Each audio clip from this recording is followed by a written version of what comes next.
Thank you for listening to the Matt's Movie Reviews podcast, available on Podbean, Apple Podcasts, Spotify, Google Podcasts, Amazon Music, and Stitcher. Also, please follow Matt's Movie Reviews on Facebook, YouTube, LinkedIn, Reddit, Instagram, and MeWe. And of course, be sure to visit mattsmoviereviews.net for the latest reviews, top 10 lists, and more. Now, on to the show.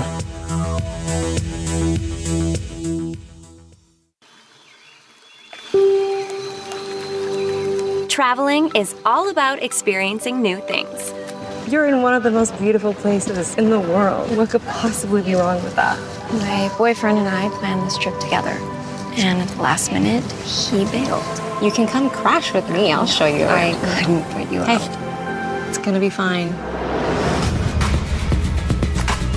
Change of plans. I made a new friend. Looks like I'll be staying here for a while longer. We're going to explore the country. I just realized I haven't been in front of a fire in like a decade. You probably brought me all this way to kill me in the middle of the ocean. No one can hear you scream. Everything is so much better now that I've decided to stay. I have some ideas for what we should do tomorrow. I actually have a surprise for you tomorrow. Everything is so much better now that I've decided to stay. Since when are you suddenly shy? I just don't like being on camera. So someone else was pretending to be you the whole time? Hello? Everything is so much better now that I've decided to stay.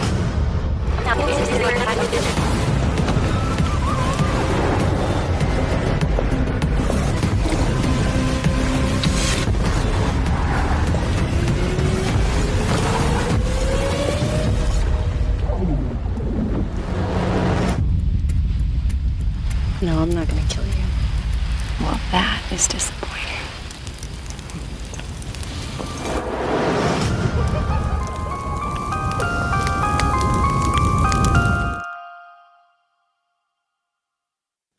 Hello and welcome to the Matt's Movie Reviews podcast. I am your host, Matthew Perkovich, and this is episode number 532. Releasing May 26 on Shudder is Influencer, a psychological thriller that stars Emily Tennant as Madison, a social media influencer on a solo holiday in Thailand. When she meets CW, played by Cassandra No, her holiday takes an unexpected detour that will forever change her life. An engrossing twist-filled thriller featuring fine performances in an exotic location, Influencer also marks the latest film from director Curtis David Harder. I'm glad to say he joins me now on the podcast. Curtis, how are you? Good. Thanks so much for having me. Absolutely. First question I had to ask after I watched Influencer, I wanted to ask about the film's location. So, which in this case is you shot the film in Bangkok, Thailand, or different kind of places around it. Was it always kind of like an aspiration of yours to film outside of North America? And what was it about Thailand that really spoke to you as a place where you thought that this story could really kind of shine? Because I got to say, as the location of the film, I think plays a very kind of like influential and almost kind of like it seems like a character in its own. Just the kind of the beauty of it and kind of like the whole exotic nature of it, I think it really works really well with the story.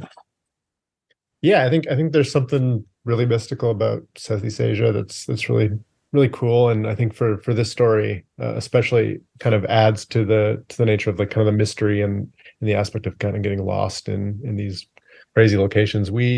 When we got kind of pushed back about a year and a half from when we were supposed to shoot the film because of COVID, and we were kind of looking at other places that were opening up, like some places in Latin America as potential options. And the more Tesh and I talked, the more it's like, if it's not Thailand, it's not really worth doing for us, for what we're really hoping to kind of accomplish with the film.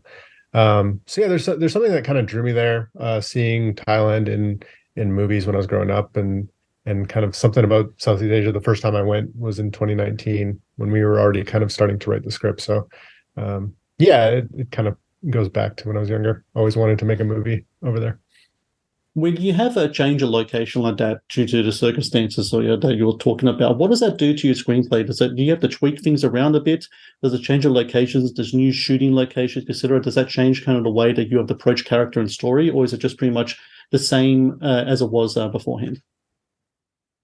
Yeah, I think it's always like this story. When we started writing it, was definitely always going to be based over in Thailand. I think To me, character and story kind of comes first, and then kind of building some nice backdrops and stuff is kind of like you're building kind of the atmosphere and everything. So I think it all kind of goes hand in hand.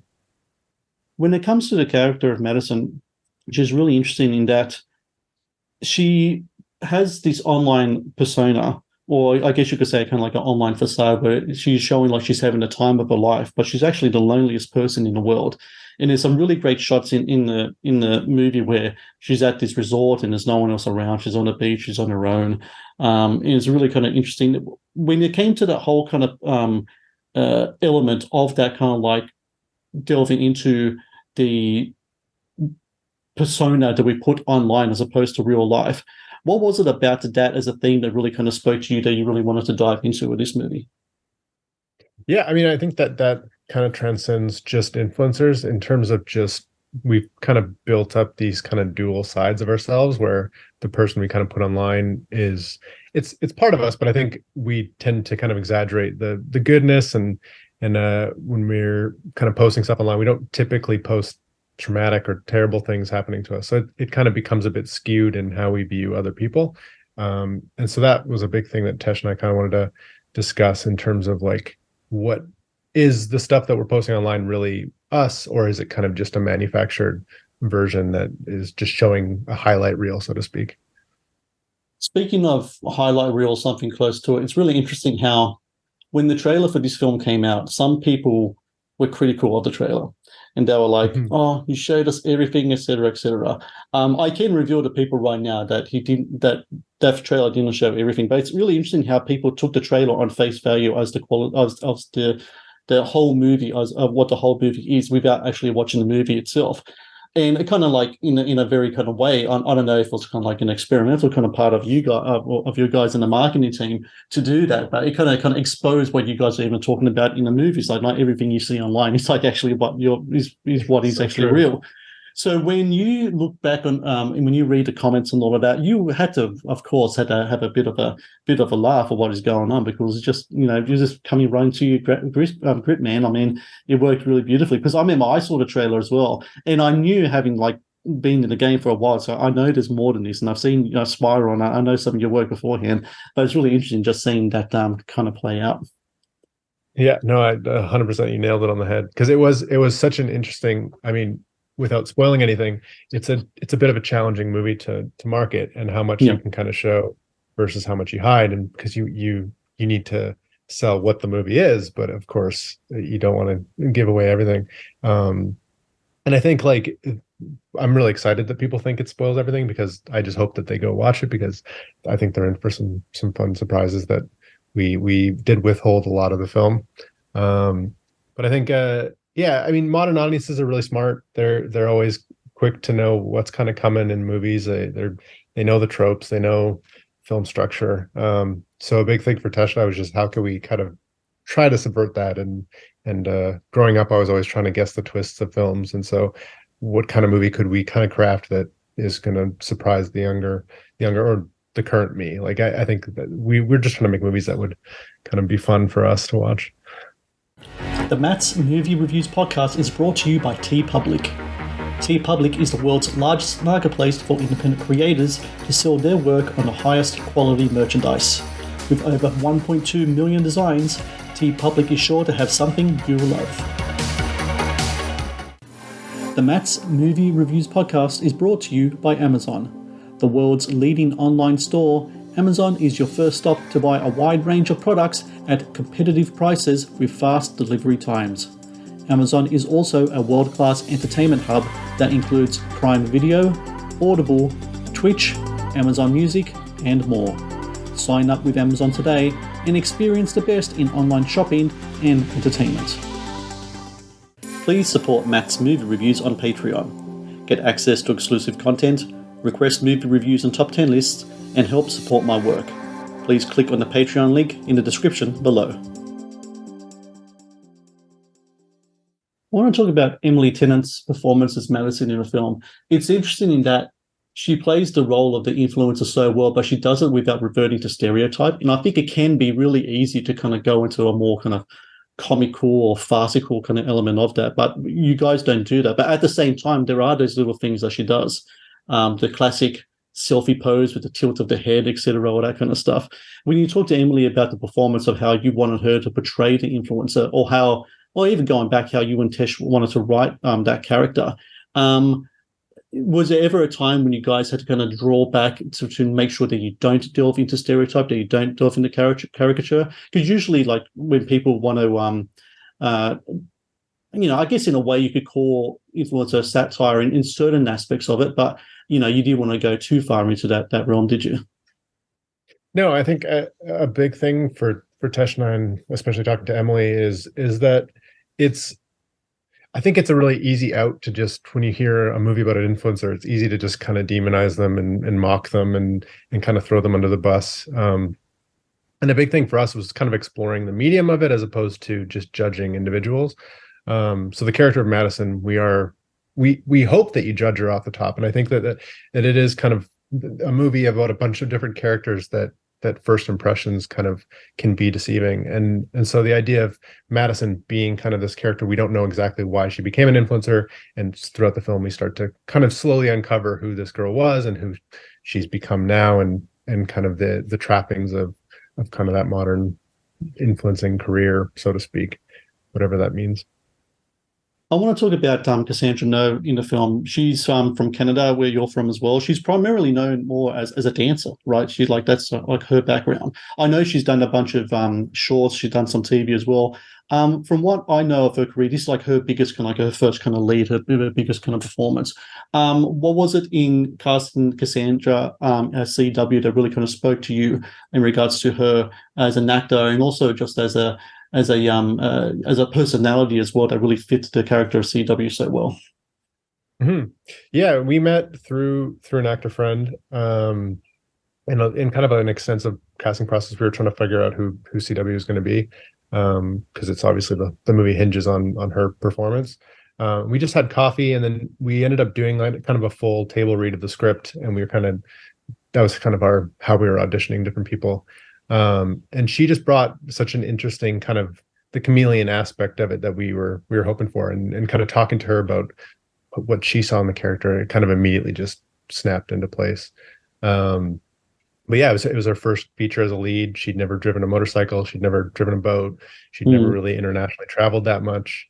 So it was a lot of firsts, and I think she really stepped up to the plate, and it was cool to see kind of what she brought to it.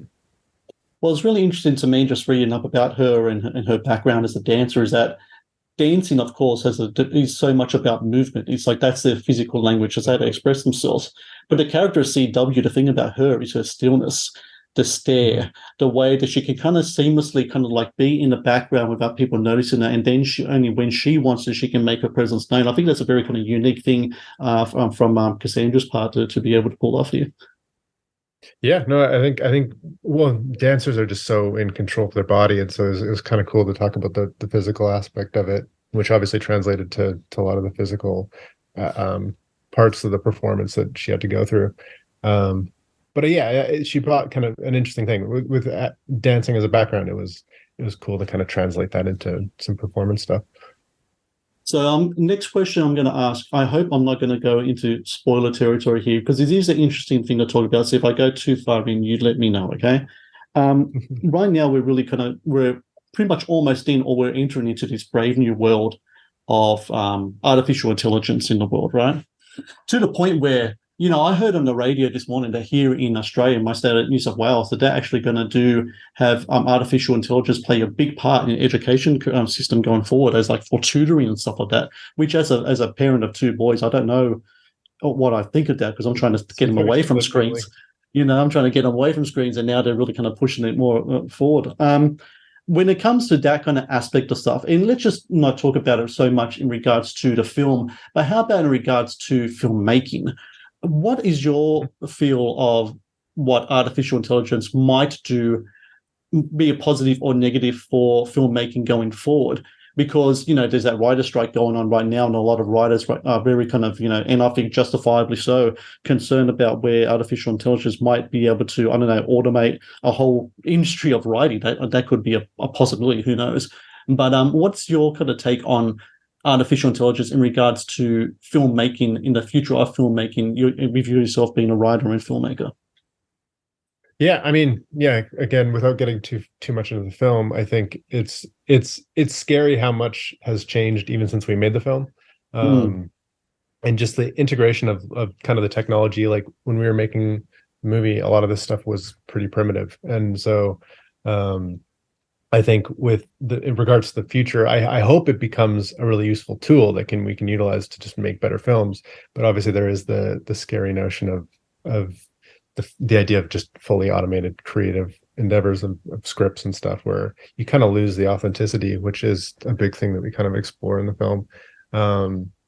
But the scary thing for me, I think, is just the fact that we aren't going to be able to trust anything within a couple of years. It's like, it feels like it's misinformation, and these kind of issues that we're already dealing with are only going to get accelerated dramatically, which I think the film, without saying much, does explore. Yes. Just what can you trust the stuff that you see online? Yeah. And I think that's a really interesting thing, because, we were just we're talking a little bit beforehand about before our interview about post-pandemic, and I think the post-pandemic world, to me, I think, is that people have become incredibly much more comfortable using things like Zoom and Facebook and such, because we couldn't do anything else but that for like 1 or 2 years, right? So we always become I don't know if you could say brainwashed. I don't know if that's a word to use here, but we've definitely become much more. It's become much more part of our life, I think, even before the pandemic. Because at least before the pandemic, there were moments where we can stay away from this for a long stretch of time, but having been just stuck in the same room, in the same location, using the same devices to communicate like this. I mean, this is great how we're talking from across seas to one another right now. But at the same time, you got to think, I wonder what the future holds in regards to that. And like, in just going to your movie, the stuff in Influencer, it kind of touches on that stuff as well, because, a lot of the stuff I'm sure that Emily is doing, she's great. She is using these technologies to become independent, worker, to go out there, work on their own and such. But there's always that downside, right? So I don't know, man, but I'm kind of scared about it. I hope it is used as a good tool. But what I'm really afraid of is what's going to do with the film industry in the future. I mean, if someone came to you with an AI-generated script in like 10 years from now, is that something that you would go, I'll look into that, or what? I'm not sure. Yeah, I'll just become a Luddite, I guess, and it'll become a niche thing. I mean, it is crazy just even seeing how far like the video generation has come in the last like 2 months. It's almost like we'll probably, I mean, it's if it just keeps improving, we're probably going to see just fully generated movies without actors. So it's like, how do we kind of grapple with that? And our audience is going to care. That'll be the biggest question. Yeah. So I think there will be. It kind of becomes the idea of like MP3s versus cassettes, and or kind of any of those kind of massive shifts in where technology kind of uprooted the whole thing. So I don't know. It's really hard to say exactly where it's going, but try not to be a pessimist, I guess, and just kind of go with the wave. Because for me, I don't think I think humans need a purpose, and we need to create and feel like we're contributing. So if it just becomes this shallow entertainment, that I mean, it goes much further than just the film industry. I think we're grappling with a pretty big existential thing. Speaking of that creativity, you yourself, this movie took some time to get off the ground because of the COVID and everything else that was going on there. Your next project, do you foresee it coming across a little quicker, and then say the break between Spiral and this? I know you do like a lot of producing and stuff, but in between. But I'm talking more in regards to writing, directing context. Yeah, I mean, the next project's coming together. We're developing it, hoping to shoot pretty soon. So it's just kind of waiting for a couple little pieces to kind of fall into place. But yeah, as a producer, we just wrapped another movie that Brandon Christensen directed, actually just like a week ago. So we're just into post-production on that, and then we have kind of a couple other things in the works. So COVID honestly didn't slow us down too much. We ended up shooting a couple films through it, but Influencer definitely got pushed back just with the travel nature of it. It was challenging because we were ready to go, and the pandemic hit, and it was like, wow, it's like the one thing that could stop this little indie movie. We were greenlit, everything we were in the process of casting, and then it kind of it definitely took us by surprise. Well, it's coming out tomorrow. I can't wait for people to watch it. I've watched it myself, and I got to say that it's really great to be able to, after watching films and in reviewing films and talking to filmmakers for so long, to be able to watch a movie like Influencer and be constantly surprised and through all the twists and turns in it. One thing is for certain, I didn't expect that opening credit sequence to come in the way that it did. I was really, really, really well done there. And for everyone listening, you can find out exactly what I'm talking about May 26th on Shudder. Influencer. I really recommend people check this film out. It's a great psychological thriller. Love the performances, love the locations. And Curtis David Harder, Spiral was one of my favorite films of the year when that came out. And Influencer is up there for me as well this year. So really great work here, man. And I can't wait to see the next one. So when that next one comes along, give me a yell. I'll have to watch that one and talk to you again. Awesome. Thank you so much, Matt. Thank you for watching the Matt's Movie Reviews channel. Please subscribe for more reviews, podcast interviews, and exclusive content. Also, if you would like to request a review and support my work, please join my Patreon via the link in the description below.